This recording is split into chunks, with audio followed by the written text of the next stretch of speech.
Olá, gente, sejam bem-vindos ao terceiro episódio do Lab a Lada, nosso podcast em que a gente fala sobre basicamente um tanto de coisa.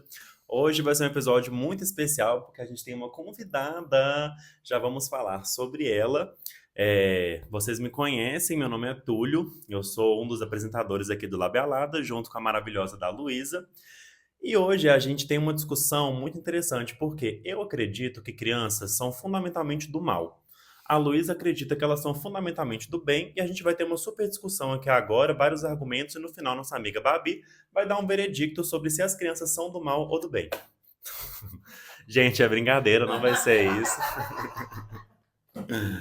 A gente vai ter um episódio aqui agora para falar um pouquinho sobre como que as crianças são e como que a sociedade lida bem com elas ou não. Vou deixar a Lu explicar da onde que surgiu a ideia de fazer esse episódio. Na verdade, tudo começou no primeiro episódio em que o Túlio falou que as crianças são más e eu fiquei tipo, amigo, será que a gente deveria falar isso em público? Aquelas não, brincadeira. Mas realmente é um questionamento filosófico para mim. Eu acompanho há muito tempo conteúdos de educação parental, é um assunto que me interessa bastante. Como a gente trata as crianças na nossa sociedade, e daí surgiu a ideia da gente inaugurar essa nossa sessão da Labialada, em que a gente traz pessoas maravilhosas para contribuir com a gente. O Túlio tem a Babi, que é amiga dele, e que vai contar para a gente um pouquinho por que a gente a convidou, por que ela está aqui para ser a nossa especialista sobre o tema.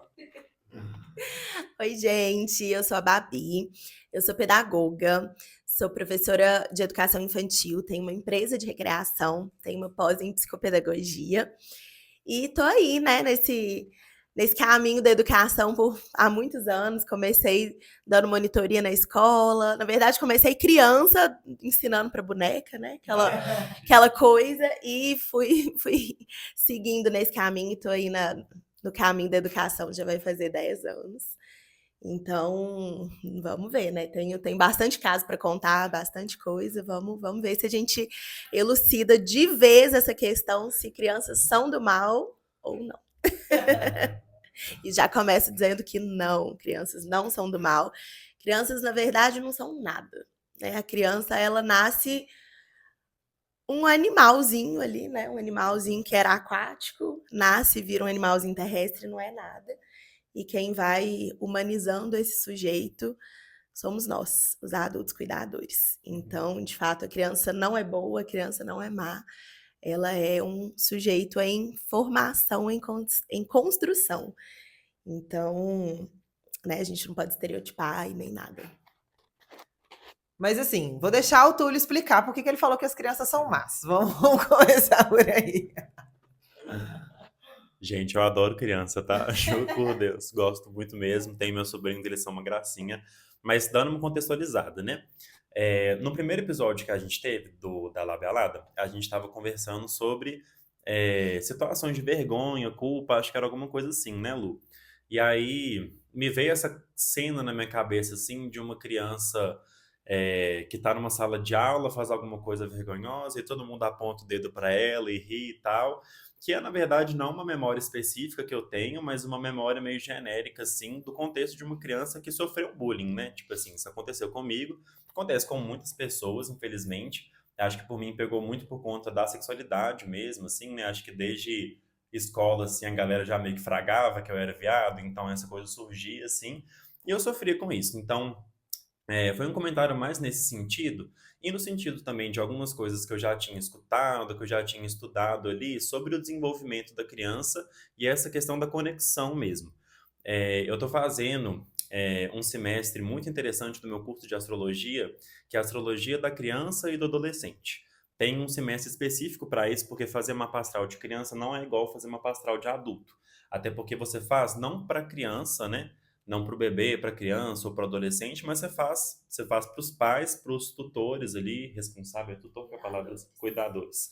Cuidadores dessa pessoinha.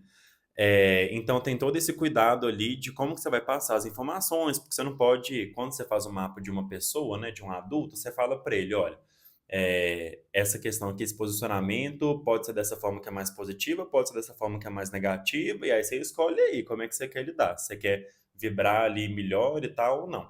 Para a criança, você fala o que tem de positivo naquilo, né? Você não vai contaminar o pai com uma visão ali de que a criança dele tem um defeito intransponível péssimo e tal. Então, existe um semestre específico para isso. E nesse semestre, a minha professora, que é um amor, uma linda Patrícia Boni, um beijo. Vou mandar esse podcast para ela também, será que ela vai escutar? Ela fala muito sobre, ela trabalhou muito com criança também e tudo, e ela traz várias informações legais assim também, né? A gente tem o contexto, por exemplo, de alguns pensadores ali, quando a gente fala de criança, de psicologia, do tipo Freud também ela cita, que falava um pouco sobre o narcisismo da criança, né?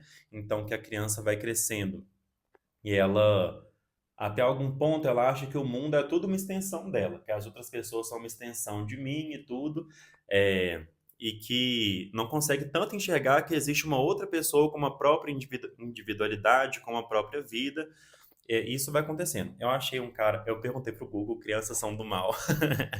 E a inteligência artificial do Google me respondeu que não, vírgula, crianças não são do mal. Porém, tem alguns estudos que falam tal e tal, tal coisa. Eu achei uma reportagem muito interessante. É uma entrevista de um cara que chama Flávio Barbirato, que é um cara, assim, foda. Ele tem um Instagram que chama A Mente do Seu Filho, e ele é um psiquiatra. Ele é fundador do setor de psiquiatria infantil da Santa Casa da Misericórdia, que é um lugar que faz tratamento gratuito de crianças e adolescentes de baixa renda, com quadro de autismo, ansiedade, depressão e TDAH. Então é um trabalho voluntário, virou um centro de referência nesses assuntos. E era uma entrevista com ele em que ele falava sobre o desenvolvimento da criança de uma perspectiva da neurociência mesmo, né? Que o desenvolvimento do cérebro ali está acontecendo e que até parece que os 5 anos de idade, acho que é o córtex pré-frontal, maybe, que está em desenvolvimento e que é uma área que corresponde ali a essa capacidade de criar conexões, de ter empatia e tudo, então que a criança está desenvolvendo aquilo. Assim como ela está desenvolvendo essa noção de que existem limites na vida, de que existe uma estrutura, um superego ali, né, regras sociais que a gente está nelas, que a gente tem que respeitar as pessoas, isso tudo é um processo. É, e aí, sobre isso, ainda tem esse cara que é o Piaget, que é um cara, tipo assim, eu descobri ele nesse curso também que eu faço, e que é um cara que é muito foda. Ele é um biólogo e psicólogo suíço, e ele, tipo assim, falou de mil coisas, na verdade, sobre biologia, sobre computação, e tem muitos trabalhos sobre crianças.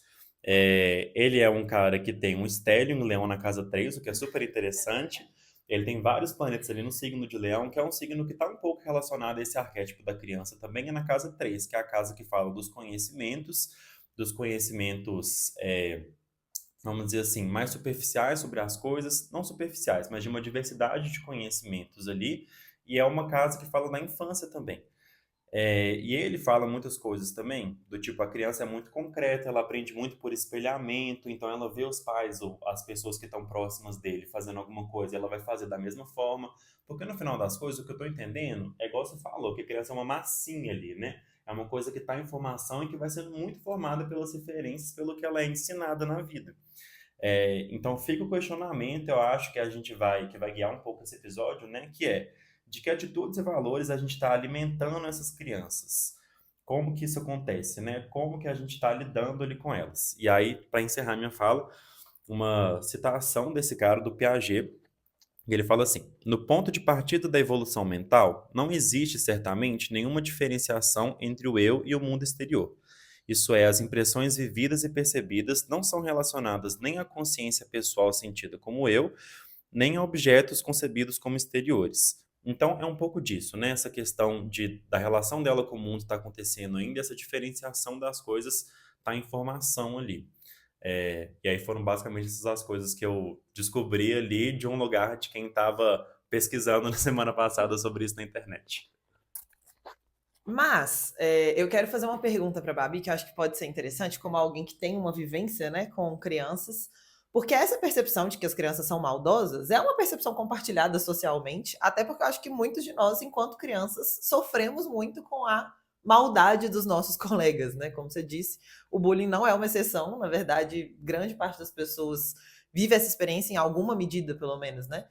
Então, assim, eu acho que a gente também falar sobre essas situações e trazer uma análise mais objetiva sobre elas pode ser muito legal. Então, o que eu queria trazer é você talvez lembrar de alguma situação em que poderia ser visto que a criança estava sendo maldosa, mas que a gente pode lançar um olhar mais teórico, mais cuidadoso sobre e entender o que estava por trás daquele comportamento, por exemplo, para que quando a gente se depare com situações semelhantes na nossa vida, a gente possa aproveitar essa análise para entender melhor o que está pegando ali. Bom, assim, é bem o que o Túlio falou mesmo, né? Muitas vezes o que a gente vê como maldade é só uma imaturidade emocional. Então, assim, a criança, de fato, ela nasce, só existe ela no mundo. É só ela, né? O resto do mundo é uma extensão dela. Nasce o bebezinho lá, então é o bebê, a mãe, o pai, né? Os cuidadores. E tudo é uma extensão do corpo dela. Então, o bebê, se ele quer um objeto, ele passa em cima do que tiver ali. Ele passa em cima de uma pessoa, ele passa em cima do fogo, ele passa em cima do caco de vidro, ele não vê. Ele quer aquele objeto. Se estiver na mão de alguém. Então, aos poucos, a gente vai contando assim, aqui, você viu que tem uma pessoa aqui? Você viu que tem outro ser humano aqui? Ó, essa pessoa aqui, você não pode chegar e apertar ela, porque não é um objeto, é uma pessoa. Tá vendo? Ela chora, ela sente dor. Então, assim, a gente vai aos poucos tirando a criança desse lugar narcisista, desse lugar autocentrado, e vai humanizando esse sujeito, vai mostrando que existem outras pessoas, que existem outras coisas e que ele não pode fazer o que ele quiser. Então, é um processo longo, demorado e demorado mesmo, né? Assim, demora anos e anos e anos. Sim, até os 5 anos, o córtex pré-frontal é muito imaturo e, na verdade, ele termina mesmo da formação aos 25 anos. Então, assim, é um longo período, né? Não que você que tenha 25 anos, você use isso como desculpa na sua vida, mas pode usar um pouquinho. Mas, assim, então é isso. O que a gente vê como maldade é uma imaturidade, porque a gente que já é adulto, a gente vê pela ótica do adulto, pela estética do adulto. Então a gente sabe o que é certo, o que é errado, o que é maldade, o que não é. Criança não. Então, às vezes, a criança ela só tá lidando ali com uma frustração e ela não sabe muito bem, então ela é agressiva. Crianças são agressivas, naturalmente. Agressividade é diferente de violência. Crianças não são violentas, elas são agressivas, elas são...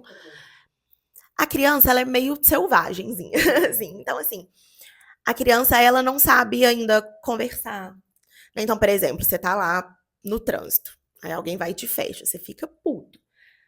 Você sabe, você tem a maturidade de respirar e falar, ok, eu não vou bater nessa pessoa, eu não vou xingar essa pessoa, de vez em quando você tá mais estressado, você dá uma buzinadinha, só que aí depois você fala, não, estou estressado hoje, preciso...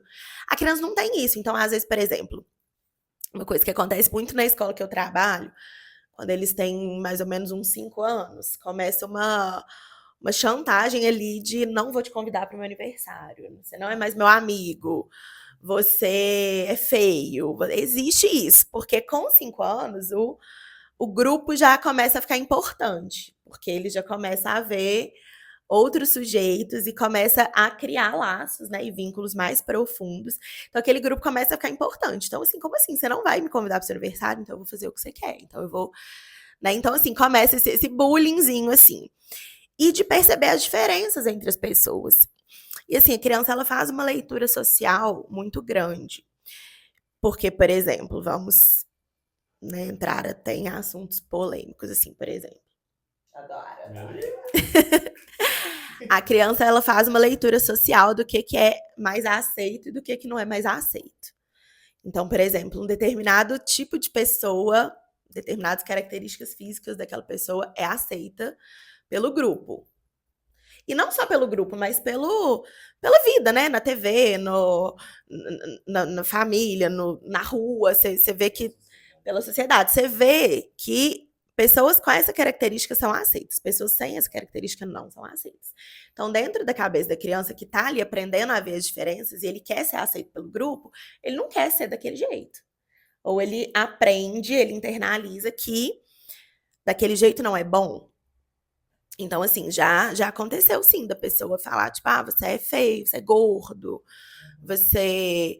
Ah, isso aqui é de menino, você parece menina, que é o bullying, né? Então, assim, é uma imaturidade emocional de não entender aquilo. Então, lá na escola que eu trabalho, a gente bate muito nessa tecla, né? Tipo assim, você não fala do corpo do outro. Mas por que você tá falando do corpo do outro? Mas, é de menino. Não é de menino, não é de menino. Então, assim, a gente, enquanto adulto, a gente tem que ir mostrando para essa criança. Porque é o que eu falei, o bullying, muitas vezes, ele é uma resposta à frustração. Então, assim, esses dias mesmo, ontem, eu tava lá na escola, e aí tinha uma criança no colo de uma professora, e aí chegou uma outra criança e falou assim: a fulana é chata. Você é muito chata. Aí a professora falou: por que que ela é chata? Aí ele não soube muito responder. Aí a professora falou assim: você tá falando que ela é chata porque ela tá no meu colo e você queria estar no meu colo? Aí ele parou e falou: é. Então, assim, é isso. Não é que ela é chata, não é que ele não gosta dela, mas ele tá com raiva, porque esse colo aqui, eu queria sentar aqui, e ela tá aqui. E eu não sei ainda esperar e falar, tudo bem, ela está no colo, depois eu vou. Então, assim, é isso. São alguns casos, assim, que sim, existe às vezes uma maldade, uma manipulação. Crianças mentem? Sim. Crianças manipulam? Sim. Mas não é porque elas são más. É porque elas estão tentando entender como que as coisas funcionam, lidar com as frustrações do dia a dia que acontecem, porque a gente é frustrado o tempo todo, né? E principalmente criança não pode fazer nada. Né? A criança quer se satisfazer, ela quer brincar, ela quer viver e não pode, porque agora é hora de estudar, agora é hora disso, você tem que esperar, não é do seu jeito. E tipo, vai, que saco, sabe? Tipo, eu quero fazer minhas coisas, esse povo chato não deixa.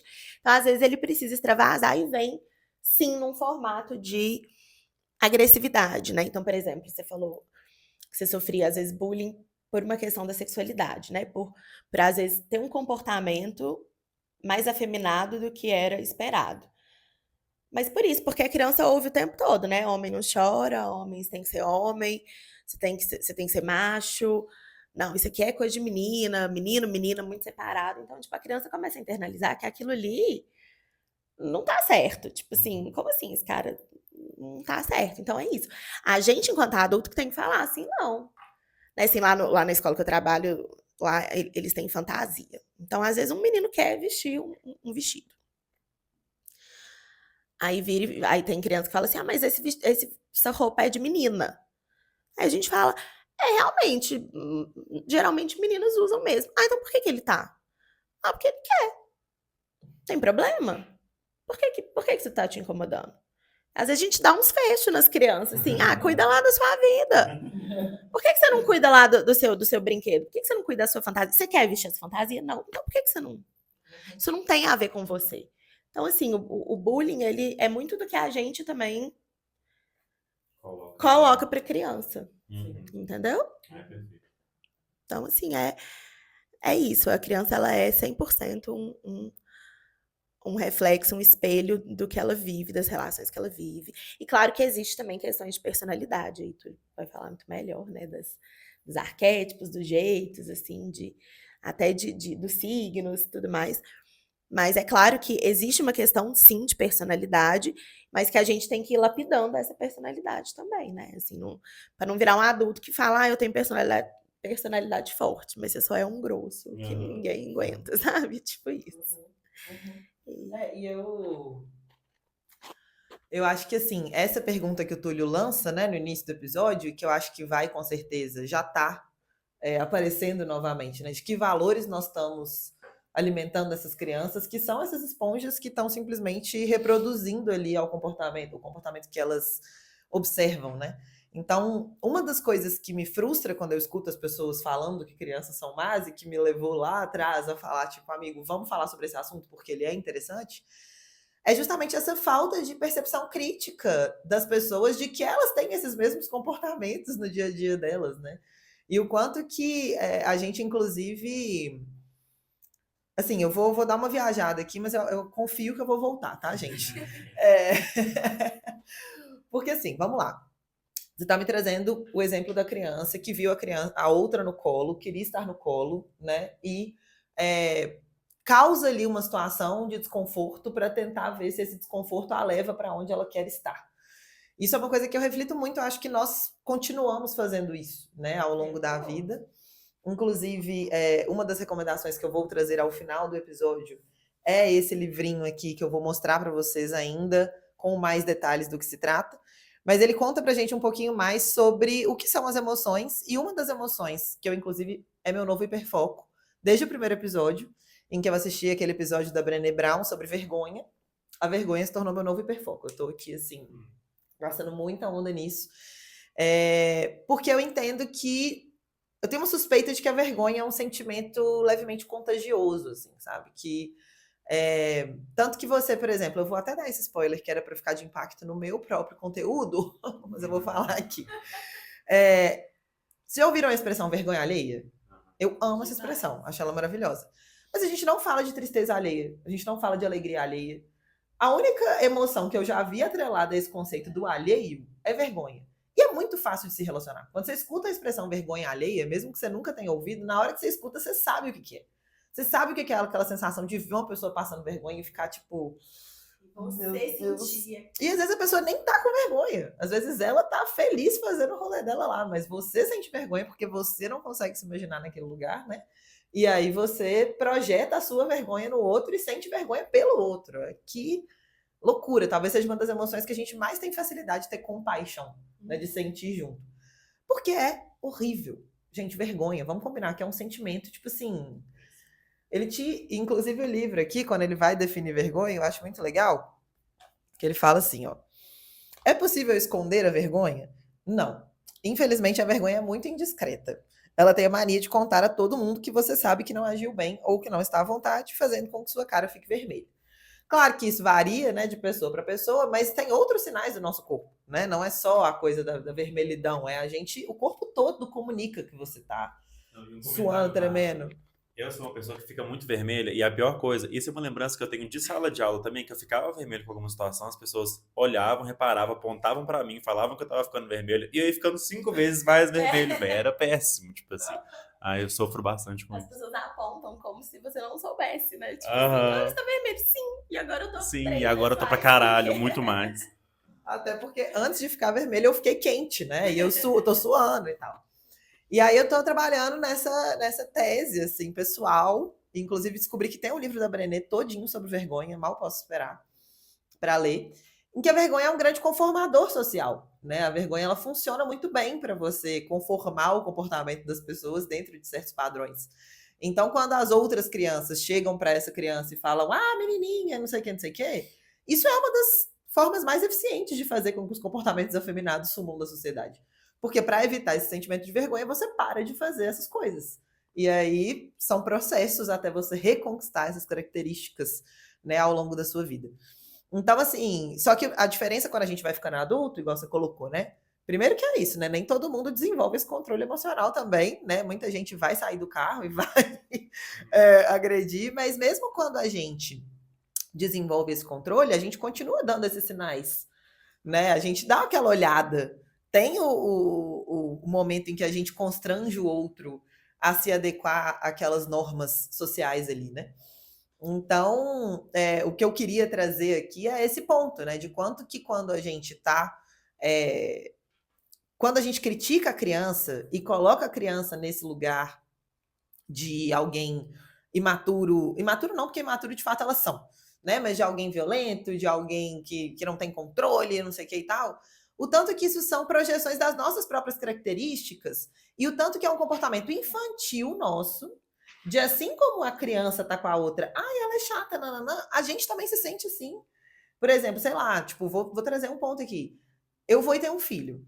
Aí a minha mãe, que é a avó dessa criança, se apaixona por esse filho, começa a cuidar desse filho como deveria ser. Talvez uma parte de mim sinta ciúme dessa criança. E como a gente não dá conta de expressar, porque eu tenho uma criança dentro de mim. Eu acredito muito nisso. Eu acredito que nós vamos acumulando dentro da gente as versões de quem a gente já foi. A gente não deixa de ser. Eu continuo, hoje com 29, eu sou a Luísa de 29, junto com a de 28, 27, todas elas, em alguma medida, me habitam, né? Então, às vezes, quem tá ali agindo é a sua criança, e se você não percebe e não nota que essa sua atitude está vindo desse lugar de maturidade e nutre essa criança e cuida dela, e é para ela esse adulto, você vai acabar virando uma criança, junto com a outra ali, né? Então, às vezes, você vai reprimir uma criança não porque ela, de fato, deveria ser reprimida, ou é porque você não tá dando conta de lidar com o fato de que ela tá no colo que você queria estar, né? Então, a gente está reproduzindo também, além da gente pôr na criança comportamentos, induzi-la a se comportar de uma forma, nós também temos comportamentos infantis. E aí eu acho que essa conversa é tão interessante também por isso, porque no meu caso, o meu desejo de entender melhor o comportamento infantil, ele nasce do desejo de me educar também, né? De educar a criança que me habita, assim. E aí eu acho que a gente pode dar sequência aqui a alguns assuntos que podem ser interessantes desses paralelos, assim, né? Do que a gente, para que sociedade a gente quer ir, para que caminho que a gente quer ir e como que a gente pode ajudar a construção disso desde a infância, né? Então, com esse exemplo super legal que você deu da escola, de como que a gente põe a criança para se questionar, de, mas espera, por que isso não pode, né? E quando a gente mesmo olhar para a criança e pensar, tipo, mas ela está reclamando de uma coisa que ela queria.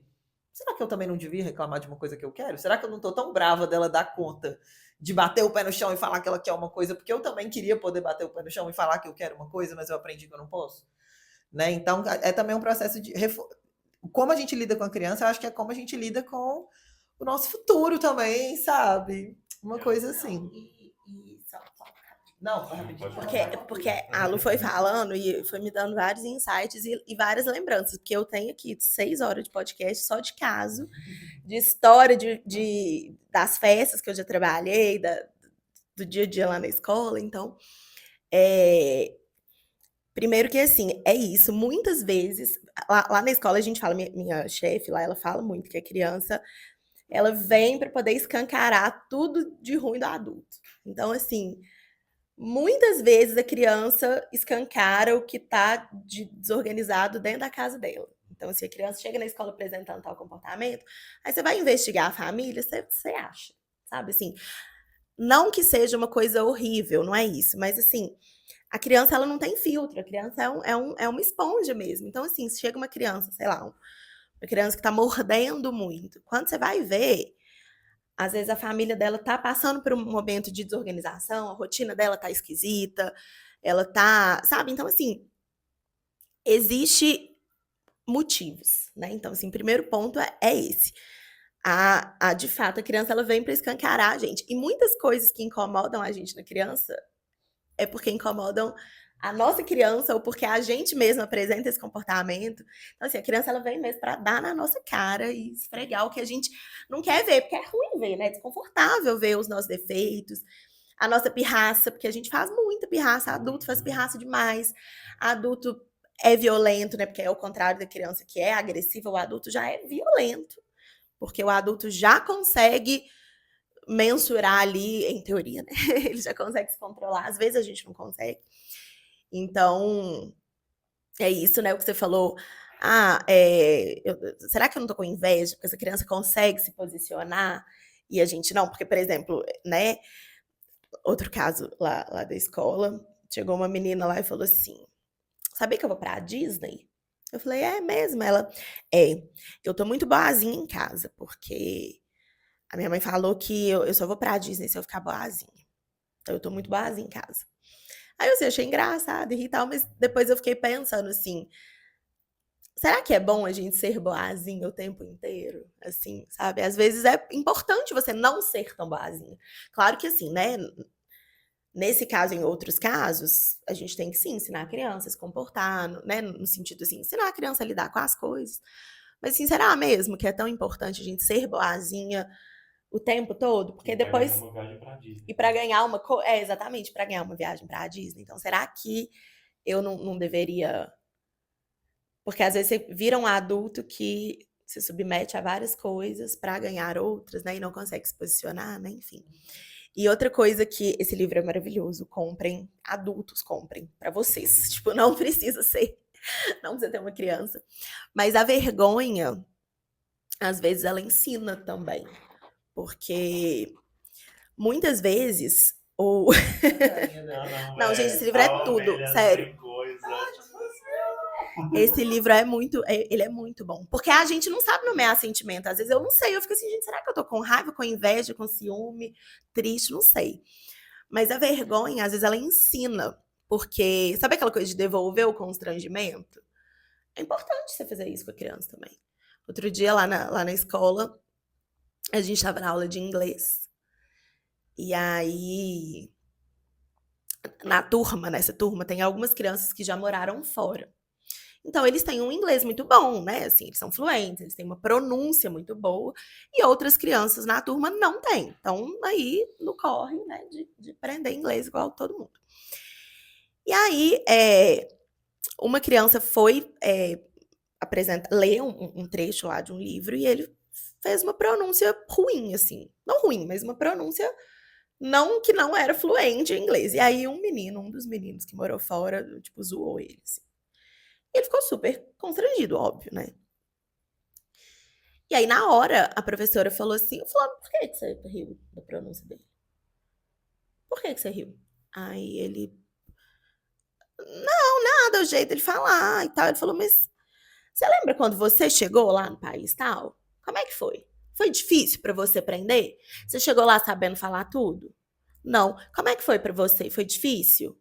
As pessoas também não zoavam, às vezes, o jeito que você falava? Ele, foi difícil. Pois é, então por que você tá falando do outro? Porque do mesmo jeito que você aprendeu, ele tá aprendendo. Você morou fora. Ele não morou fora. Foi bom pra você ser zoado lá? Aí ele parou assim, falou, foi difícil. Ele, então você não vai falar da pronúncia de ninguém, não. A gente tá aqui pra aprender e tal. Esse menino ficou da cor de um tomate, assim. Porque é isso, você devolveu o constrangimento. Você falou, cara, você tá rindo do outro? Mas e você? Tipo, sabe, assim, tem mais casos, assim, às vezes, criança, nossa, fulano grita muito. Eu já falei esses dias. Que o menino chegou reclamando do outro, porque fulano é muito chato, ele grita muito. Eu falei, e você? Você também grita, sabia? Você também faz coisas chatas? Não faço, não. Faz assim, você quer ver? Aquilo. Fui listando, assim, ó. Isso aqui que você fez também foi chato, eu também não gostei. Quer ver? Ô, fulano, vem cá. O que você acha dele? Você acha que ele grita muito? Acho, às vezes ele grita. Então, pronto. Então, você vai olhar pra você primeiro, pra depois você ir falar do outro. Isso crianças de 5, 6 anos. E aí, quem escuta, às vezes, fala assim, nossa, maldade. Não é. Porque você, claro que você vai acolher a criança, né? Você não vai xingar ela, né? Eu tô contando o caso, mas quando a gente tá na situação, a gente fala de uma forma. Mas é isso, a criança aprende por experiência. Então, assim, você tá constrangendo o outro, meu filho, você já olhou pra você, pro seu defeito? Porque você também tem, você também faz um monte de coisa chata. Você pode não gritar, mas você é emburrado. Você pode não emburrar, mas você bate nos outros. Você pode não bater, mas você mente. Então, assim, esses sentimentos, eles ensinam. Você aprender a nomear, dar ferramentas para a criança para nomear e mostrar para ela que do mesmo jeito que ela tá rindo do outro, vai ter alguém que vai rir dela e que ela não vai gostar. E se você não gosta, por que o outro vai gostar, sabe? Então a gente vai assim, poxa, se eu não quero que façam comigo realmente, não vou fazer com o outro, sabe? Então, assim, é isso, é humanizando essa pessoa. Bem, maravilhoso. Esse negócio que você falou sobre a criança escancarar as coisas, né? Eu fico pensando, por que ela escancara? Eu acho que a criança, você pode me corrigir se eu estiver falando bobagem, mas eu penso que ela tem um pouco menos de papas na língua, né? Tipo assim. Então, por isso que as coisas do comportamento infantil ali, e até alguma idade que eu não sei qual, é uma coisa que a gente vai ver mesmo. Eu acho que essas dinâmicas do constrangimento, de falar dos outros, isso tudo, do bullying, né? Que seja, vão se mantendo talvez em proporção menor quando a gente amadurece, só que de forma mais velada, principalmente, né? Porque a gente vai entrando nessa coisa da sociedade de máscaras ali, então a gente aprende a se maquiar e a não deixar essas coisas tão na cara assim. Mas a criança, ao passo que ela fala as coisas, que ela verbaliza muito, que ela expressa, que ela não tem tanto esse traquejo de conseguir mascarar o que ela está sentindo, eu acho que vai deixar mais claro ali pra gente as coisas, que eu concordo 100% no que você trouxe, de que é uma coisa que reflete o que tá de errado ou de estranho no contexto dela e numa escala maior com o mundo, assim, né, gente? E é muito complicado isso, porque a gente fala de um lugar muito nichado, muito específico, de pessoas que têm acesso a essa informação que é extremamente elitizada, né? Um emocionário, um Elisama Santos também, né? Essa autora maravilhosa que a gente estava até conversando sobre esses dias também. Acho que a gente pode até. Ela merece mais. Ela vai chegar. Mas, assim, um episódio do podcast do Calcinha Larga que eu tava escutando, que ela participa, um livro que você vai ver, uma terapia que a gente faz, tipo assim, essas todas são coisas que estão aqui, ó, para 1% da sociedade, para quem tem condição de bancar aquilo, que são pouquíssimas pessoas quando a gente olha em comparação com o todo. Então, é uma coisa muito complicada por isso, né? Porque para que as crianças consigam se desenvolver de uma forma ali com plenitude, com prazer, com satisfação, com alegria, a gente, enquanto adultos, tem que estar instruído ali das ferramentas, das coisas que vão ajudar a gente a conduzir a criança nesse processo, né? E isso é uma coisa assim, trabalhar, eu acho, na divulgação desse tipo de conhecimento, nessas conversas, nessas coisas todas, né? Isso vai até algum ponto, mas pensar que isso é um conhecimento muito específico. E eu amo que você é pedagoga, que a gente tem um grupo de amigas, né? Aí sempre que há algum assunto, tipo assim, aí, gente, como lidar agora com briga de sobrinho e tal, Babi, arroba, por favor, me ajuda aqui e tal, o que que você acha disso? E, tipo assim, eu acho super interessante essa perspectiva que você traz, assim, sabe? Esse negócio que a gente estava até comentando, dando risada aqui mais cedo, do tipo, oh, agora a gente tem uma especialista para gongar a gente quando a gente vai falando bosta. Yes, graças a Deus. Vou poder falar bem mais. Uhul. Mas é isso, assim, né? É uma coisa que é muito específica mesmo, que demanda um estudo, demanda uma coisa ali. Então a gente tem essa responsabilidade muito grande ali de ter isso claro para a gente também, né? O que que a gente enxerga como limites que são bons para as nossas vidas e que a gente pode ensinar para uma criança a lidar para a própria vida dela ali. É, Inclusive, uma outra coisa, na verdade, nem tem muita relação com o que eu tava falando, não, mas eu tô com isso pra falar na minha cabeça, porque eu esqueci de falar no começo, então eu vou colocar aqui agora, mas tem um pouco a ver, sim, vou fazer um gancho aqui, que é sobre brincadeiras, e como que o brincar, de uma forma geral, é muito importante, né? Nesse episódio do Calcinha Larga que eu escutei, Elisama Santos fala desse livro dela, Porque a Gente Grita, eu acho que é o nome do livro, se não me engano, e uma das coisas que eu peguei da discussão dela com as apresentadoras do podcast foi que a criança, para lidar com os próprios sentimentos, é uma chave importante ao brincar também, né? E acho que isso conversa super com o que você falou ali, que a criança, é, por não ter esse negócio de saber nomear todas as emoções e tal, acaba tudo meio que desembocando na raiva.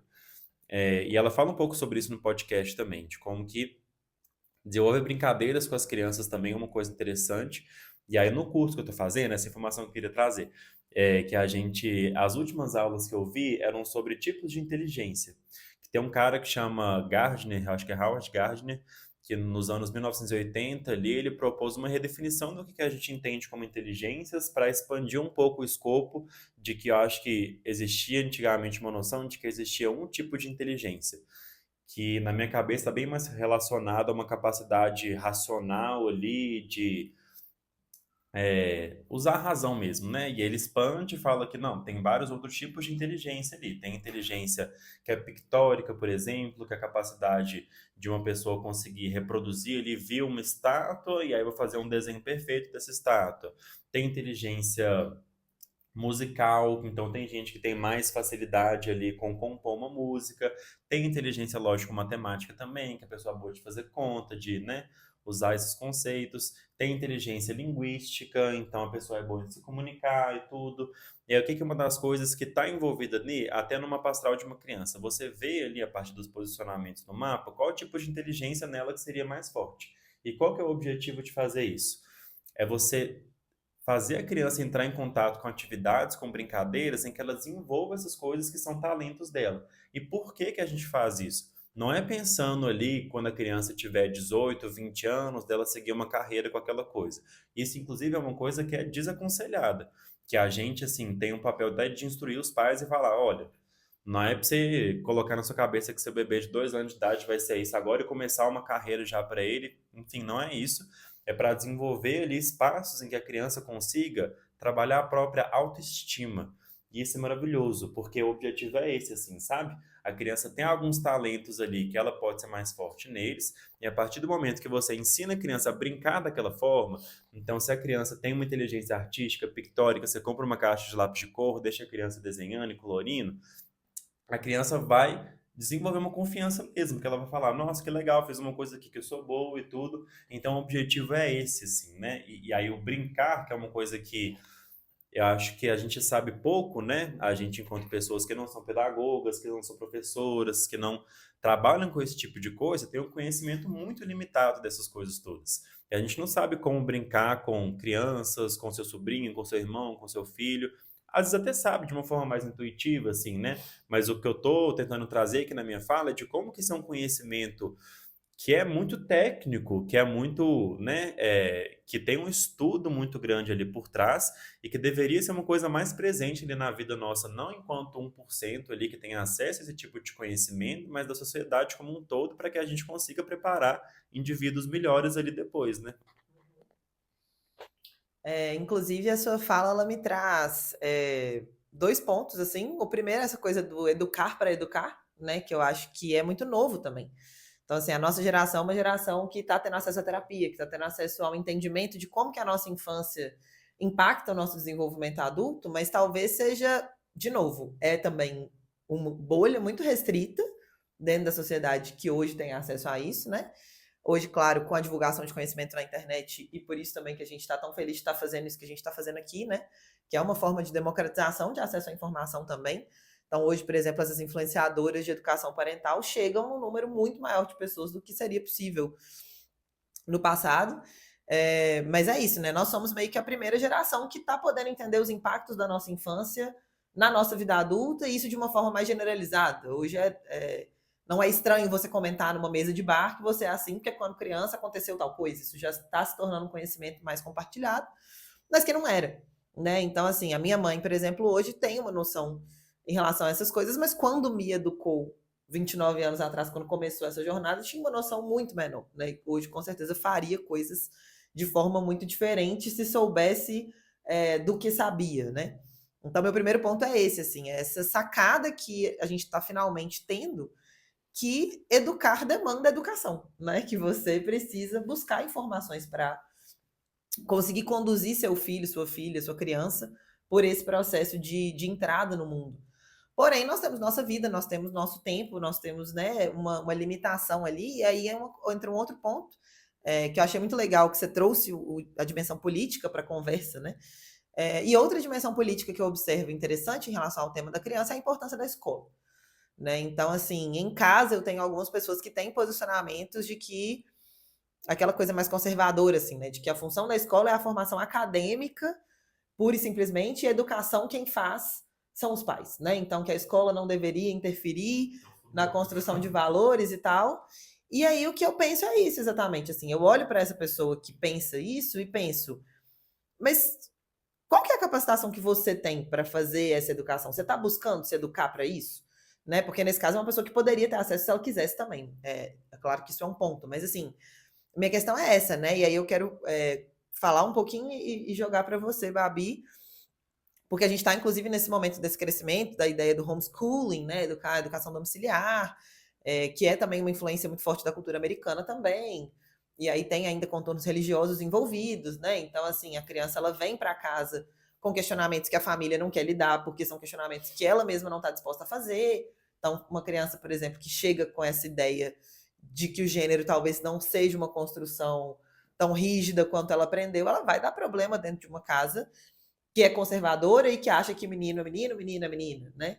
E aí, muitas vezes, a reação da família, ao invés de, pera, essa criança tá me trazendo uma coisa nova que eu não pensei sobre, deixa eu aprender com ela, vai lá na escola e, tipo assim, o que vocês estão ensinando para o meu filho aqui que menino pode vestir vestido, né? Então, esse desafio também que a escola enfrenta, né, em relação a conseguir fazer esse papel no mundo de hoje, assim, e ao mesmo tempo, né, deixar a minha opinião aqui, meu posicionamento de que isso é um dos principais pontos de importância da escola, né? Eu acredito muito que sim, a escola tem uma formação fundamental na área acadêmica, porque também eu não saberia ensinar meu filho a fazer matemática, mesmo que eu saiba matemática. Uma coisa é eu saber, outra coisa é eu ensinar a pensar, né? São coisas diferentes. Mas também na questão da formação humana, porque temos aqui uma pessoa que dedicou anos da vida dela a esse estudo de como uma criança se desenvolve. Então, isso que você traz e que a gente está falando aqui, né? De gente, isso é um conhecimento técnico, não é? Tem coisas que não são questão de opinião.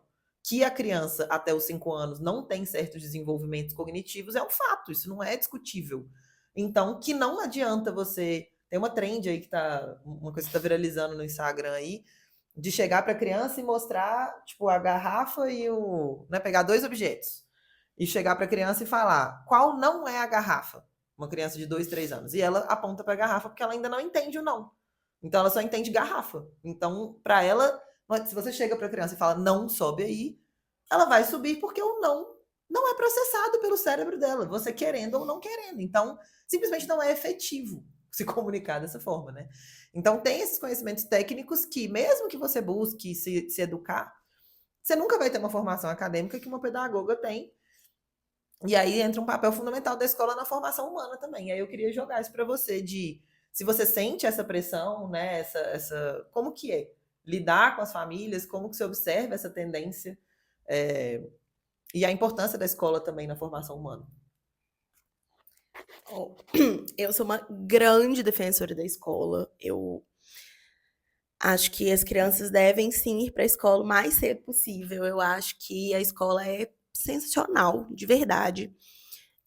Isso diverge de opiniões entre educadores parentais e pedagogos sobre quando ir para a escola, né? Porque a escola só é obrigatória a partir dos 4. Antes dos 4 não é obrigatório. Então, a partir de 4 tem que ir, né, lei. Mas antes dos 4 é opcional. Você, né, leva se quiser. Eu não tenho filhos, mas quando eu tiver filhos, eu pretendo colocar eles o mais cedo possível, porque a escola é um lugar onde a criança aprende tanto. E, assim, é isso. Eu acho um erro, eu já vi profissionais de educação, inclusive, defendendo isso, de que a educação deve vir de casa.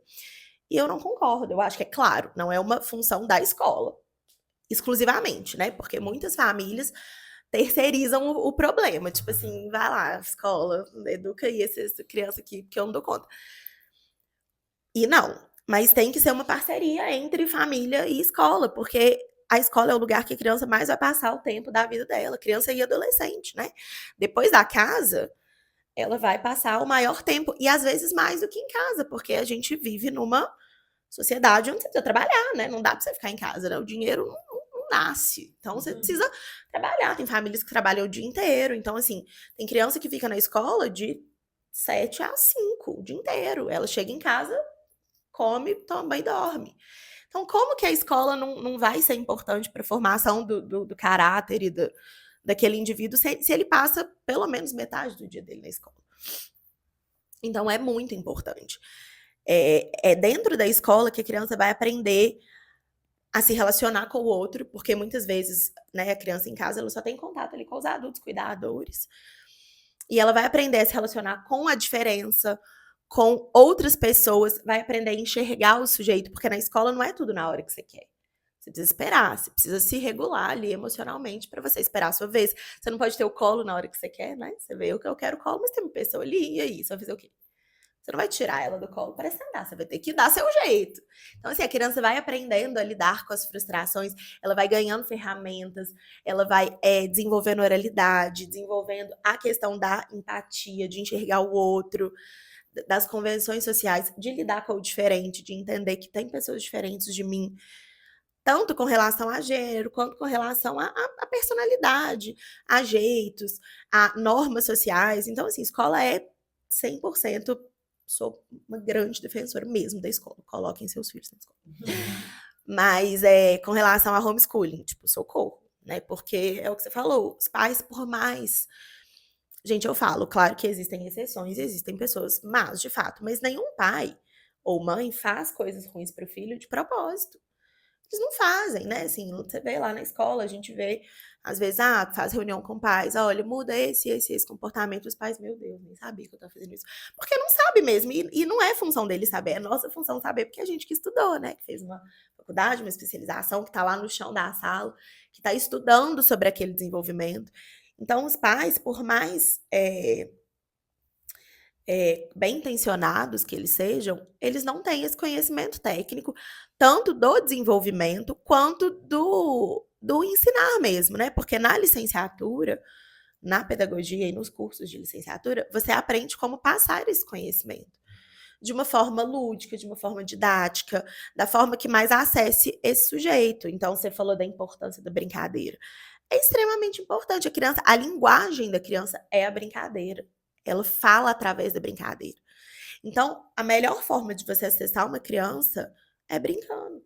Seja na hora de ensinar algum conteúdo mesmo, seja na hora de repreender por alguma coisa, ela aprende pela brincadeira. Então, lá dentro da faculdade, a gente aprende ferramentas, artifícios, técnicas, coisa que os pais não sabem. Então, assim, não, sabe? Assim, a escola é sim uma extensão, é muito importante para a criança. Ela aprende através da brincadeira e a gente precisa valorizar esses tipos de inteligência, que não é valorizado, né? É uma briga muito grande que eu tenho, eu pessoalmente. E algumas vertentes da educação construtivista, por exemplo, né? A gente aprende a realmente valorizar como cada um aprende. Porque a escola hoje, como é que é? Você coloca os meninos lá na escola tradicional, você bota eles lá, bota um professor lá falando 50 minutos na cabeça deles, e eles têm que ir lá copiar e fazer, decorar e fazer prova e pronto. Isso, pra mim, isso é efetivo até certo ponto. Porque passou a prova, você não lembra mais nada. Você, né, menino, agora com celulares, os meninos estão inventando coisa para poder passar o tempo, porque a aula realmente não é efetiva. É chata. Então, assim, um menino que tem uma lógica artística, você bota o menino lá 1h40, sabe? Assim, ele quer morrer, ele prefere, sabe, tomar um soco na cara do que ficar lá 1 hora. E assim, não que não faça parte, porque faz parte mesmo, chato, né? As partes chatas, porque a gente, enquanto adulto, você vai trabalhar, vai ter uma hora chata, então você não pode fazer só o que é legal. Mas como a criança está se formando, é importante que você valorize isso, até para construção de autoestima mesmo. Porque é um menino que é ruim lá em matemática, ele vai ficar com a imagem que ele é burro, mas ele é muito bom em desenho. Então, tipo assim, que tal se, né, nas aulas de, sei lá, geometria, você não use o desenho para fazer tal coisa? Por que você não usa o seu desenho para poder fazer sentido mais na matemática? E assim, é claro que a gente fala de um ponto de vista também, né, as escolas públicas, às vezes, que tem 40 alunos, que tem um professor mal pago, sobrecarregado e tal, é claro que é muito mais difícil. Então, tudo que a gente vai falar, obviamente, precisa ter um recorte social ali, né? Mas, de qualquer forma, é uma briga que eu acho que a gente precisa ter. Porque a criança, ela é responsabilidade de todo mundo. Essa é uma coisa que eu odeio, que eu tenho vontade de morrer agora com o TikTok. Eu sou muito TikToker, né? Eu tô o tempo todo no TikTok, assim, adoro. Mas essa frase que vocês já devem ter ouvido, né? O seu filho só é importante pra você, o seu filho só é especial pra você. Eu odeio essa frase, porque sim, claro, seu filho só é importante pra você, pro resto do mundo ele é uma pessoa normal, que não, né, não merece, não é mais importante que ninguém e tudo mais. Só que essa frase, ela abre precedente pra você, tipo, odiar crianças e pra você não se responsabilizar por crianças no geral, sendo que as crianças são o futuro da sua sociedade, tipo, do mundo que você mora, cara. Então, assim, quando você for velho, quem vai estar no poder são essas crianças, quem vai estar governando o mundo são essas crianças. Então, as crianças é uma responsabilidade de todo mundo enquanto sociedade. Não que você deva deixar a criança fazer o que ela quiser, realmente. A responsabilidade é dos pais, ela é importante para os pais. Mas essa frase abre precedente para você, tipo assim, foda-se, esse menino aí chato, odeio criança, odeio barulho, odeio, né? Porque criança é igual cachorro. Tem gente que fala, eu adoro cachorro, mas toda vez que o cachorro se comporta como cachorro, a pessoa não quer. Então, se ela ama cachorro, ela acha fofo, mas se o cachorro faz xixi no lugar errado, ela não gosta. Se o cachorro late, ela não gosta. Se ele morde, se ele destrói as coisas. Criança é a mesma coisa. Eu acho criança fofa, adoro aqueles videozinhos bonitinhos de criança falando coisa. O útero coça, não sei o quê. Mas será? Porque criança é barulhenta. Criança te testa o tempo todo. A criança é bagunceira. Criança grita, criança chora, criança às vezes vai ter um comportamento ruim, criança às vezes vai chorar no avião, querendo sentar na janela. Mesmo que você tenha conversado com ela antes e falado e tudo mais, pode ser que naquele dia ali ela vai chegar e fazer um show porque ela quer sentar na janela. E ela vai fazer uma birra no mercado. Vai fazer. Então, assim, você realmente está preparado. A sociedade não está. Porque a gente não valoriza brincadeira. Aqui minha criança vai para a escola para brincar, não vou pagar essa escola, não. Tipo, sendo que na brincadeira ela aprende literalmente tudo. Tudo mesmo. Tipo, sem generalização, aprende tudo. Pela brincadeira, ela aprende tudo. Ela vai testar comportamentos. Não, esses dias eu tava trabalhando numa festa, gente, eu falo Eu muito, amo perdão. esses dias. Já sabe que vai vir coisa boa. Gente, porque esses dias. Não, eu tava trabalhando numa festa, né, que eu tenho uma empresa de recreação. E aí a gente tava fazendo um caça ao tesouro. E aí os meninos tinham que achar as pistas, né, no lugar e tal. E aí a gente lia a cartinha e os meninos tinham que procurar. E aí tinha uma menina lá que ela não tava conseguindo achar nada, coitada, que ela era meio lenta, ela chegava depois de todo mundo, ela tava meio perdida. E ela me puxou assim e falou assim: eu sei que foi você que escondeu as pistas. Se você me contar onde que tá a próxima, eu vou falar pra minha mãe te pagar pra você ir no meu aniversário. Tipo assim, Chocado. se você me contar, eu vou te contratar, tá? Pro meu aniversário. Tipo, velho, a menina devia ter, sei lá, 6 anos. Aí eu fiquei assim, que isso, criança? Maravilhosa. Tinha que estar numa tela gigante assim de você. A minha mãe vai te pagar pra você ir no meu aniversário. Então, tipo assim, essa criança está claramente me manipulando pra contar pra ela, mas não é porque ela é má nem nada, mas tipo, ela já entendeu. Primeiro, ela entendeu que dinheiro é importante, né? Então, assim, ela entendeu que eu tô trabalhando ali, que eu quero ganhar dinheiro. Ela entendeu que se ela me der uma coisa se ela me der uma coisa que eu quero, eu vou dar uma coisa que ela quer. Ela entendeu ali como argumentar, e aí nasce uma advogada, né? Inteligentíssima. Então, tipo assim. Os outros lá correndo E ela assim, e ela negociando, tipo assim, ela super manipulando. Assim, propina, tipo, propina. Então, assim, isso acontece. E aí é responsabilidade minha também, enquanto adulto. De aceitar. De tipo, não ceder, de falar assim, não, filho, eu não vou aceitar essa propina. Tipo, aí eu falei, não, olha, eu posso te ajudar a procurar. Você quer ajuda? Posso te ajudar. Não vou te falar onde que tá, porque não é justo com as outras crianças. Mas eu posso te ajudar. Na hora eu queria falar assim, filha, toma aqui, você quer o tesouro? Te contar agora onde que tá o tesouro, que você come sozinha, eu fico com ele sozinha. Mas, enfim, é isso, assim, né? Acho que, não sei se eu consegui responder, né? Porque aí eu começo a viajar, a falar um monte de coisa. Graças a Deus. Mas assim, a escola é importante, brincadeira mais ainda. E a gente, enquanto adulto, tem, sim, responsabilidade sobre essas crianças e de entender que elas são crianças e elas vão transgredir, elas vão incomodar e elas vão fazer coisas que a gente não gosta, né? Porque a gente vê tudo pela estética do adulto, assim.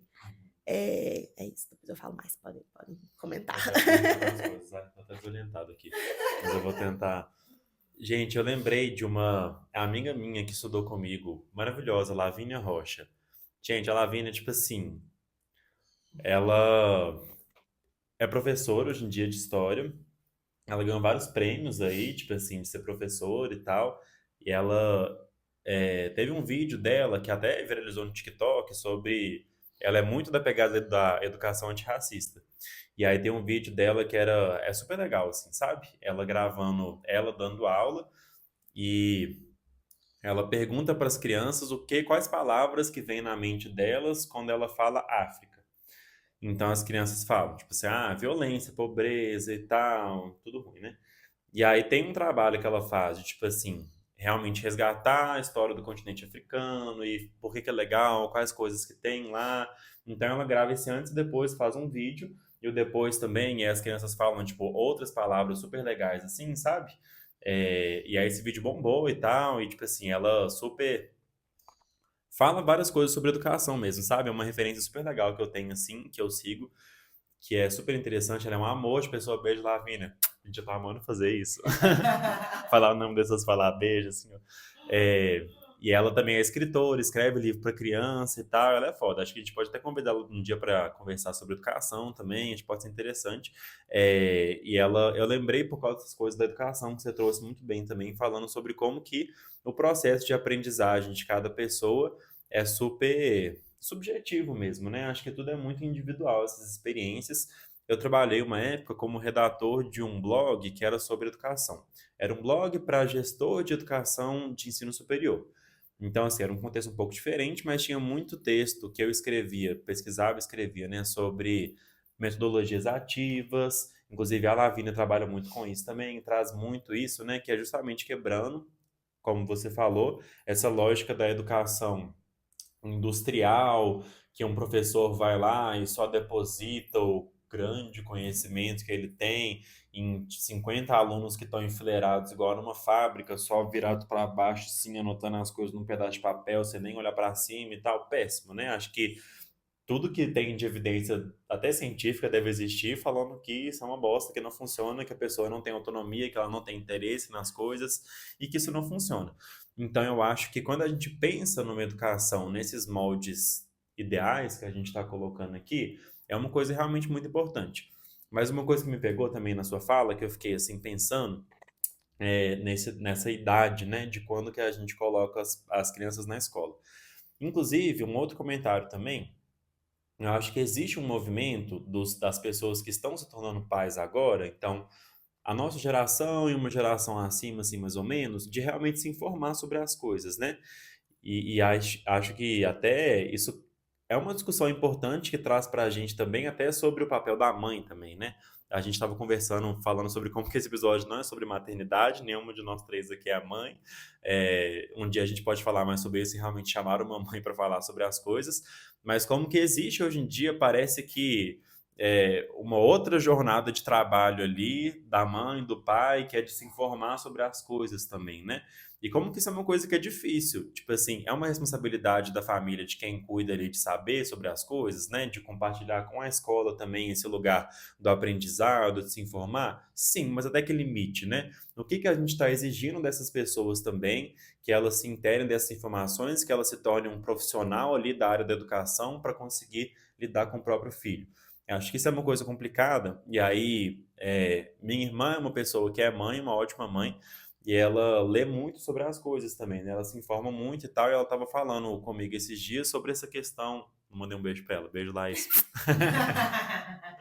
E ela estava falando sobre essa questão da idade de colocar na escola mesmo, né? E ela falou, tipo, algum marco que ela tinha ali, que ela ia colocar a partir dessa época e tal. Eu falei, ah, boto fé. E por que que eu fiquei pensando nisso também? Além da minha irmã, que é mãe da minha sobrinha, Laura, tem o meu irmão também, e a esposa dele, um beijo para os dois também, que tem o meu sobrinho, que é o Léo, e que aconteceu uma coisa interessante ali com ele. Oi? Beijo, Léo. É, que ele foi pra creche, eu acho, e aí o menino mordeu ele na creche uma vez. E aí, né, tipo assim, lidaram com a situação lá e tal.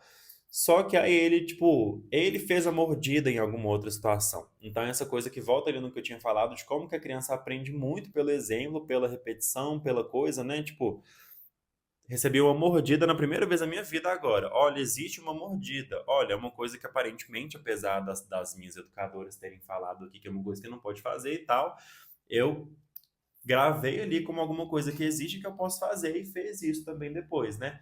Então, o que me pega nessa discussão é até que ponto que, tipo assim, a gente colocando muito cedo, às vezes a gente coloca ali e expõe a criança a esse outro contexto de coisas, de pessoas, de estímulos que vão passar coisas para ela que a gente coloca como ruins, bota fé?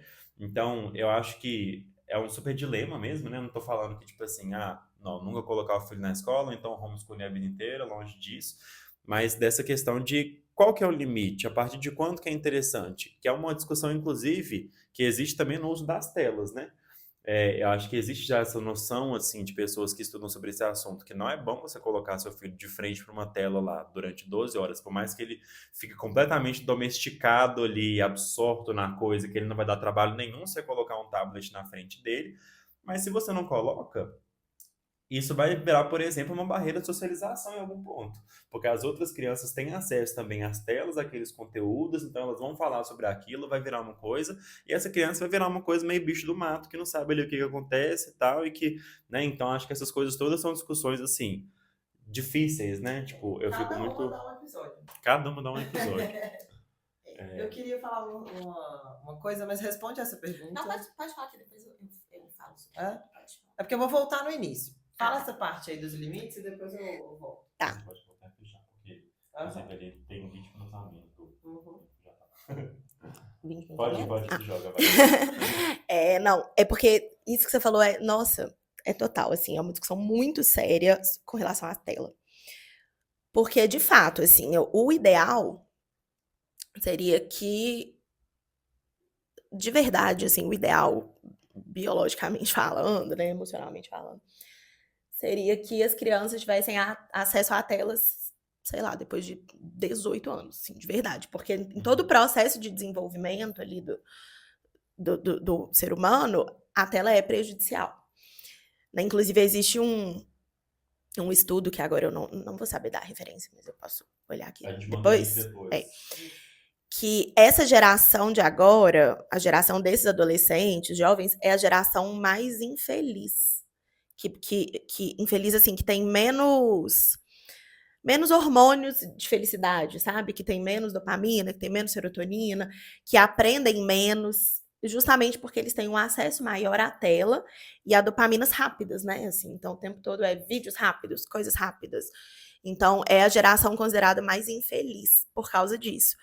E isso tudo é um reflexo das telas, né? Então, de fato, o ideal seria que realmente não tivesse. Ela é prejudicial até para a gente.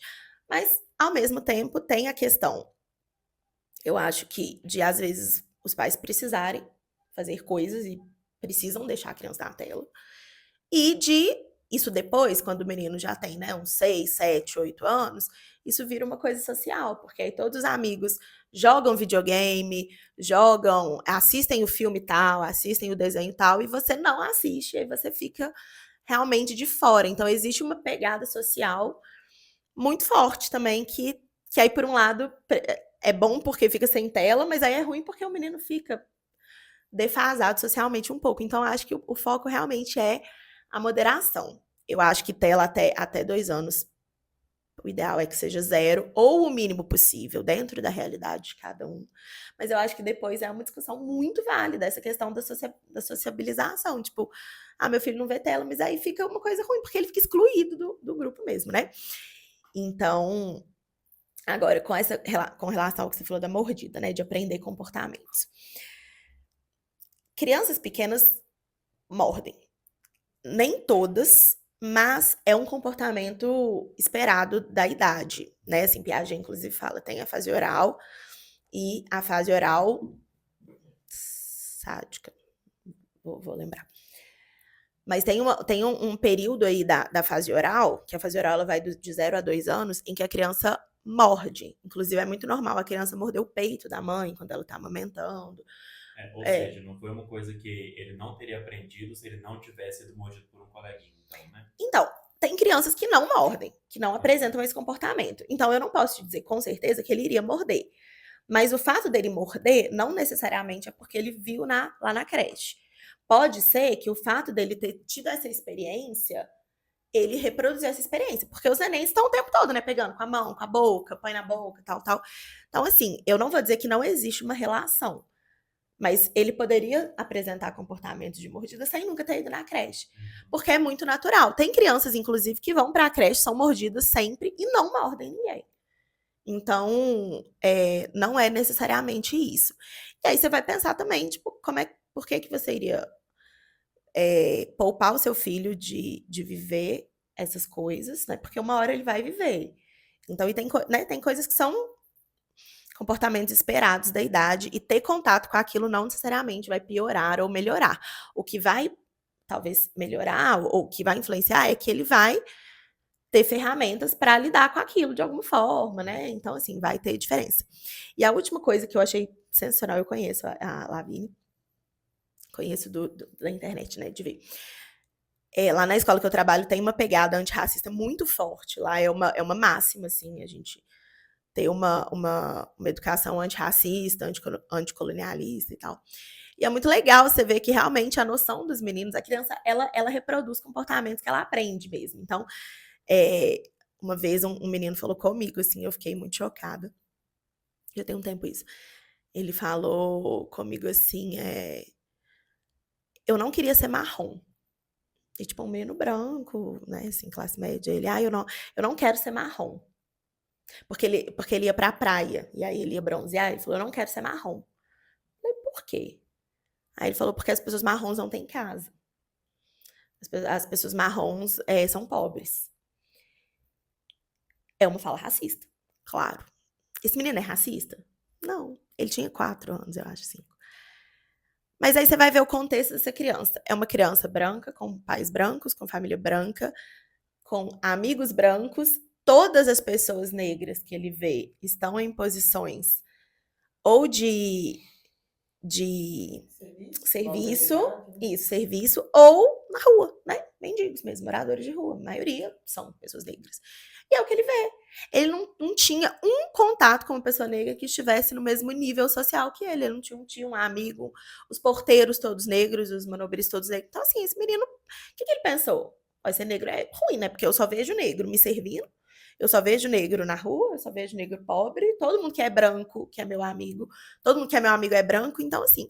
E aí começou isso já tem um tempão, né? Assim, começou um trabalho para poder trazer pessoas, referências negras positivas. Mas a gente falou com os pais. A gente falou assim: olha, se você não se relaciona com ninguém negro na sua vida, não adianta você ficar chocado que o menino fica. É claro, né, gente?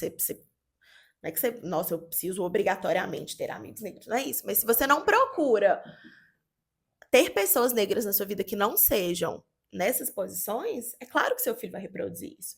E aí a gente começou um trabalho com essa criança e com a escola como um todo. E hoje, se você fala assim, outro dia, eu não lembro mesmo o que a gente falou de portugueses, de Pedro Álvares Cabral, aí já chegou um menino.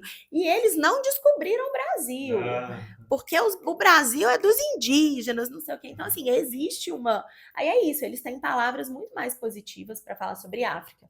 Lá a gente estuda muito sobre a África, né? Lá pratos do cardápio são pratos africanos, alguns danças, brincadeiras africanas. Então, eles têm muito mais coisas positivas para falar sobre a África, sobre negritude, sobretudo, do que coisas negativas, porque é o que eles aprendem.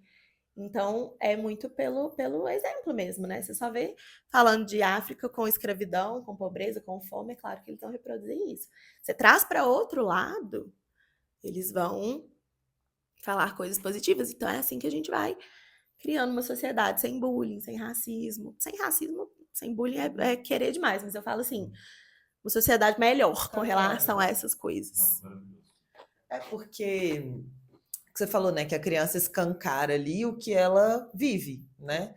Então, nesse caso, a gente tem simplesmente uma situação em que o racismo estrutural foi escancarado, né? Tipo assim, é simplesmente a realidade que é observada e, assim, só o fato da gente discutir, né, esse esforço que precisa ser feito, essa energia que precisa ser colocada para que pessoas pretas e brancas convivam no Brasil, né, é uma evidência muito clara da racialização da sociedade, né? Porque por mais que a gente não tenha vivido um apartheid oficial, né, e não tenha essa divisão, porque, por exemplo, nos Estados Unidos você tem uma divisão entre negros e brancos muito diferentemente definida, até porque o princípio para definir o que é negro e branco é diferente também, mas até assim, era uma definição legal, né? Essas pessoas estão aqui e não estão ali. No Brasil, a gente não viveu esse movimento dessa maneira, né? Mas o apartheid social foi construído e mantido, e é mantido, né, até hoje.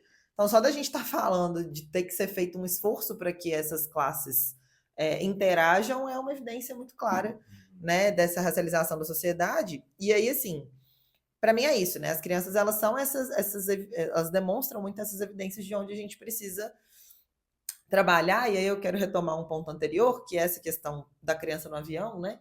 Eu acho que conversa muito com a pergunta inicial do se a criança é má e tal. E até do devolver o constrangimento, que foi dito aqui também, né? Porque, poxa, eu tô indignada da criança tá chorando no avião. O que tá acontecendo? A criança tá frustrada com alguma coisa. Ela não tem capacidade de regulação emocional, então ela não consegue não chorar, ela vai chorar, ela vai gritar e espernear. E aí eu saio do avião e começo. Pelo amor de Deus, de uma criança que não parava de gritar, não sei o quê. Cadê a minha regulação emocional? Sabe? Porque assim, eu tô reproduzindo o mesmo comportamento. A criança tá aqui chutando meu banco e eu tô assim. Gente, sim, a criança está chutando seu banco. Eu estou vendo, ela está vendo, todo mundo. E aí? Sabe? Tipo assim, você não é adulta? Você virando para trás, para sua idade, é análogo à criança tá chutando seu banco. Você tá, pro nível de maturidade que é esperado do seu cérebro, você está demonstrando o mesmo nível de falta de controle. Porque se aquela criança, tem criança daquela idade que não chuta. Tem adultos da sua idade que consegue lidar com um chute no banco e respirar. Porque tem uma criança existindo ali. Né? Então, assim, a gente dar conta de aprender a se regular emocionalmente, aí esse termo é um termo muito importante, né? Que eu aprendi não tem tanto tempo, tem alguns anos que eu sei que a regulação emocional existe. E aí foi daí que veio a busca por esse livro, inclusive que foi indicado por uma psicóloga, que também fica a recomendação dela, a gente já está caminhando mais ou menos aí para o final do episódio, né? Que é a Yane Ventura, ela que me apresentou pela página dela esse livro, que é um livro muito interessante, gente, porque assim, ele tem aqui o índice dele, é num formato de mapinha, em que as emoções, inclusive essas emoções, uma puxa a outra. Então, se você vê aqui, por exemplo, na página da vergonha, no final dela é falado sobre a timidez. Então, cada emoção é ligada a uma outra emoção e o índice, então, é feito por meio desse mapa, né, em que uma emoção vai levando a outra. Então, uma das primeiras formas que eu usei esse livro foi para me letrar sobre as emoções possíveis. Então, estou sentindo alguma coisa que eu não sei explicar, eu abro aqui esse mapa, procuro uma palavra que traduza mais ou menos o que eu estou sentindo, vou até esse sentimento. Se ele não traduz exatamente, eu procuro os que estão anexos a ele. E vou nesse processo de rastreamento, né, de entendimento das minhas emoções, que para mim é muito importante no processo de regulação emocional. Né, como uma pessoa neurodivergente, eu ainda estou fazendo minha avaliação, tá, gente? Eu ainda não sei meus diagnósticos, e nem sei se eu vou ter algum, mas eu acho que eu sou uma pessoa neurodivergente. Tenho uma dificuldade, né, com a regulação emocional maior, assim, e venho de uma família em que as pessoas também têm essa dificuldade, né, meus pais, assim. E aí, quando a gente falou da Elisama Santos, eu disse que ela voltaria, né? Esse livro, Por que Gritamos, é um livro que eu dei de presente para minha mãe, eu ainda não li, mas quero ler. Mas esse livro dela aqui foi transformador para a minha vida e para as minhas relações, o Conversas Corajosas. E o Conversas Corajosas, ele tem como base a filosofia da comunicação não violenta. A comunicação não violenta é um assunto polêmico, assim, há pessoas que têm as suas críticas, né? Como tudo na vida, mas é um tema com o qual já tenho contato há bastante tempo, acho muito interessante, mas nunca ninguém tinha me falado sobre comunicação não violenta de uma forma tão didática e aplicável como a Elisama, que é uma educadora parental maravilhosa.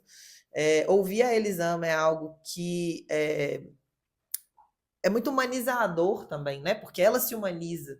Então, muitas vezes, quando a gente busca esses conhecimentos, né, de autoconhecimento, de autodesenvolvimento, a gente encontra autores teóricos que se colocam de um pedestal ali, de quem já conquistou aquele conhecimento e agora vem te passar, né?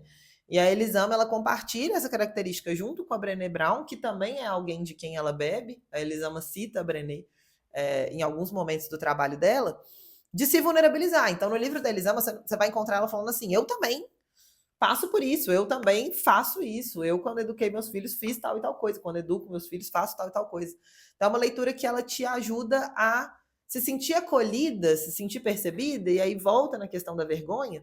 Nesse vídeo da Brené sobre vergonha, ela fala que o maior antídoto para a vergonha é as duas palavras, né, que mais tem efetividade contra a vergonha é eu também. Você ouvir uma outra pessoa dizendo que ela também passa por aquilo, que você não está sozinha, que você não é a única pessoa que lida com aquela imperfeição, né, com aquela dificuldade, assim. Então, talvez da próxima vez que uma criança estiver chorando atrás de você, você possa pensar, nossa, tá foda, né? Pra mim também, você chorando aí, mas assim, vambora, né? E dividir esse sentimento e nutrir essa relação de empatia, que eu acho que é algo que pode ajudar muito a gente a navegar, né, esse lugar de julgamento que a gente projeta não só na criança, mas em qualquer outro, né, que reproduza aí essas características que para a gente sejam difíceis de lidar. Estou muito feliz com a nossa conversa, acho que a gente teve uma troca muito legal, a gente conseguiu passear não só pela discussão, né, moral aí do ser mal ou bom, mas também pelo lugar da educação, que é um assunto muito caro a mim, é algo que me interessa muito. Eu trabalhei bastante tempo com apoio à educação de adolescentes, né? Tenho crianças e adolescentes dentro de casa, com quem convivo bastante, e é muito legal essa oportunidade. Então, também, se a gente está falando do esforço de conviver com o diferente, é um convite que eu faço, assim, né? Quem não tem essa obrigatoriedade de conviver com crianças e adolescentes, geralmente, eu, pelo menos, tinha um constrangimento de conviver com crianças e adolescentes. Para mim era difícil. Foram essas crianças que chegaram na minha vida por minha bênção e sorte, né, de família, que me ensinaram a brincar de novo, assim. E aí eu vou fazer uma última fala aqui que eu acho interessante. Quando a gente entra na adolescência, né, eu falo isso, que a gente está aprendendo a ser adulto. E tudo que a gente sabe sobre ser adulto é que ser adulto é não ser criança. Então você começa a tentar abandonar os seus comportamentos infantis. De alguma forma, ali, para mim, isso aconteceu muito cedo, porque eu fui uma criança que só convivia com adulto, então, com 10 anos de idade, eu lembro de já ter, às vezes, tentar esconder um comportamento infantil, tentar parecer mais velha do que eu era, e isso foi só se acentuando e se agravando ao longo da adolescência, a ponto de que quando eu tinha 18 e a minha irmã tinha 5, e, velho, é muito triste para mim hoje lembrar disso. Ela chegava tão bonitinha no meu quarto, com o violãozinho dela, querendo brincar. E eu não conseguia. Eu tinha raiva, porque eu não queria ser lembrada da minha. Eu não tinha feito as pazes com a minha criança ainda, eu tava tentando não ser criança. Então, quando ela vinha toda bonitinha, vamos brincar, nananã, eu, tipo assim, ai, sai daqui, tipo assim, me irritar. A infantilidade dela me irritava. E aí volta lá no início da discussão, porque me lembrava da minha infantilidade que eu ainda estava tentando abolir. E aí tem um vídeo que está fixado, inclusive, no meu feed do Instagram, que é um vídeo do qual eu tenho muito orgulho, que sou eu nessas viagens, né, que eu fiz aí nesse ano passado, brincando nos museus e me divertindo com meu namorado, assim. E que é uma coisa que foram essas crianças que chegaram na minha vida que me ensinaram a fazer de novo. E, gente, é lindo demais, sabe? Ser criança, na verdade, é um momento da vida que eu acho que, pô, você tá presente. Isso de você ainda não entender o outro é um momento super interessante. Depois, quando você começa... É tão bonito observar a criança e aprender com ela e deixar ela te ensinar, porque essa criança que está reproduzindo essa coisa das crianças marrons, o que ela está mostrando é uma capacidade de observação tão fantástica, né? De tá, olha, ela conseguiu juntar várias variáveis que ela observou, a criança que tentou te corromper. Véi, isso é muito maravilhoso, velho. Olha a inteligência dessa criança de conseguir observar isso tudo. E aí a gente olha esse comportamento e vai primeiro reprimir, ao invés de, tipo, eu tô testemunhando a primeira vez que essa pessoa talvez esteja pensando em manipular alguém, tipo, e isso dentro de mim, né? Enfim, então é algo muito, muito bonito, né? Porque é isso, gente. A coragem de ser imperfeito e a capacidade de acolher a vergonha passa por aceitar que a gente é humano. Humanos são agressivos. Gosto de falar, a criança vai gritar, humano vai gritar, humano vai... A criança, ela é uma pequena pessoa. Tem uma música maravilhosa do Gabriel Pensador, que é Estudo Errado, e ele fala em algum momento, eu sei que eu ainda não sou gente grande, mas eu já sou gente. Né? É uma pessoa em formação, mas ela não é metade de uma pessoa. Ela é uma pessoa inteira, só que num momento de desenvolvimento diferente. Então, vamos tentar aproveitar essas características, né? Essas situações para observar sobre o nosso próprio comportamento e, por que não, e por favor, para desenvolver ou reaprender comportamentos tão importantes e tão essenciais para a nossa felicidade como a brincadeira, né? Então, obrigada, Babi. Eu já vou agradecer e já vou me despedir. Eu sou a Luísa Weber no Instagram, para quem ainda não me segue. Agradeço muito pela sua participação, pelas suas colocações extremamente pertinentes e passo para você encerrar sua fala. Eu que agradeço, gente. Agradeço muito o convite, adorei o papo. E é muito isso que você falou. Você foi falando e eu fui até me emocionando, assim, porque é isso. Ser infantil devia ser um elogio e não um xingamento, porque é lindo. A infância não é uma preparação para a vida, né? A vida está acontecendo agora. É uma pessoa pequena, mas é uma pessoa que está aprendendo e que ela tem muito a nos ensinar, muito, muito, muito. A gente precisa estar mais preparado para poder acolher isso, entender que a criança tem direito de pertencer a essa sociedade, ela tem direito de estar nos lugares, ela tem direito de habitar a cidade, mesmo que às vezes seja incômodo em alguns momentos. E por que é tão incômodo para a gente, né? Claro, não é deixar a criança fazer o que ela quiser, mas é ir realmente humanizando, ensinando esse sujeito. E no seu lugar de... Porque às vezes, né, na situação do avião, a sua função é só ter paciência. É só ter paciência. A mãe vai precisar lidar com isso. Você pode ter certeza que está foda pra você. Pra mãe tá pior, porque ela tá, tipo assim, desesperada e querendo. Ela tá aqui dentro. Ela tá, exata, ela tá assim, que nem ovelhinha, ela tá assim. Então, assim, às vezes o nosso papel é só ter paciência, entender que a criança tá em outro processo e que a gente, adulto, corre pra tudo, faz tudo e a criança tá no tempo dela, ela tá vivendo os processos dela e é muito bonito realmente ver isso, né? A gente fica adulto e deixa de brincar. E brincar é tão importante, é gostoso, é legal. A gente esquece como se divertir.